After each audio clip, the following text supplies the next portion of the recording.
Why don't satellites just fall out of the sky? It's all about gravity and speed. We know gravity pulls everything toward Earth. Drop your phone, it falls. Jump, you come down. So, why do satellites stay up? The answer is a beautiful trick of physics. Many think satellites float in zero gravity, but that's a myth. Gravity is almost as strong 400 kilometers up as it is on the ground. If you could step off a tower that high, you'd fall fast. Satellites aren't floating. They're being pulled by gravity every second. The secret is in their speed. Satellites move so fast sideways that as they fall, they keep missing the ground. Imagine throwing a ball. It curves down and lands.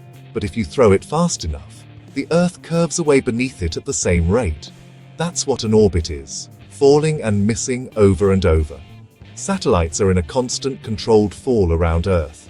They don't need engines firing all the time, just the right speed and direction. It's a cosmic dance. Gravity pulls down, speed pushes forward. The result? Satellites circle the planet, never hitting the ground. So, next time you see a moving speck in the night sky, remember, it's not floating, it's falling perfectly. That's the art of orbiting. It's not about escaping gravity, but using it. And that's why satellites don't tumble down.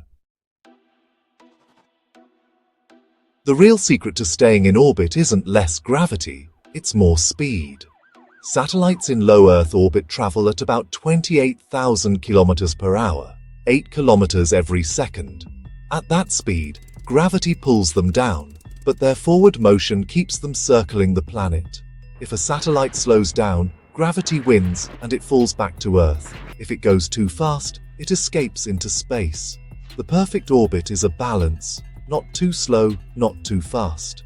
Gravity bends the satellite's path, while speed keeps it from crashing. It's a high-speed chase where the satellite is always falling, but never lands. This balance lets us keep satellites in the sky, powering GPS, weather forecasts, and global communication. So, satellites aren't fighting gravity, they're working with it. That's the beauty of orbital mechanics. It's a partnership, not a battle. And it's what keeps our technological world running. Isaac Newton explained orbits with a simple idea: Newton's cannonball. Imagine firing a cannonball from a mountaintop. The faster you fire, the farther it goes before hitting the ground. Fire it fast enough, and as it falls, the Earth curves away beneath it. It never lands. That's an orbit constant falling, but always missing the ground. Rockets today do the same, launching satellites sideways at incredible speeds. Once in orbit, the engines shut off. The satellite becomes Newton's cannonball, circling Earth endlessly. This centuries-old thought experiment is now reality for thousands of satellites. It's the foundation of all spaceflight.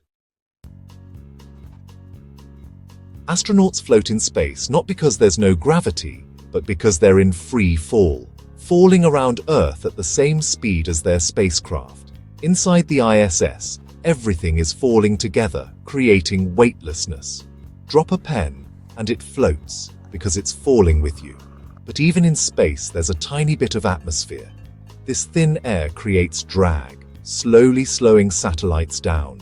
If they slow too much, gravity pulls them lower. That's why the ISS needs regular boosts to stay in orbit. Higher satellites, where there's almost no air, can orbit for centuries without help.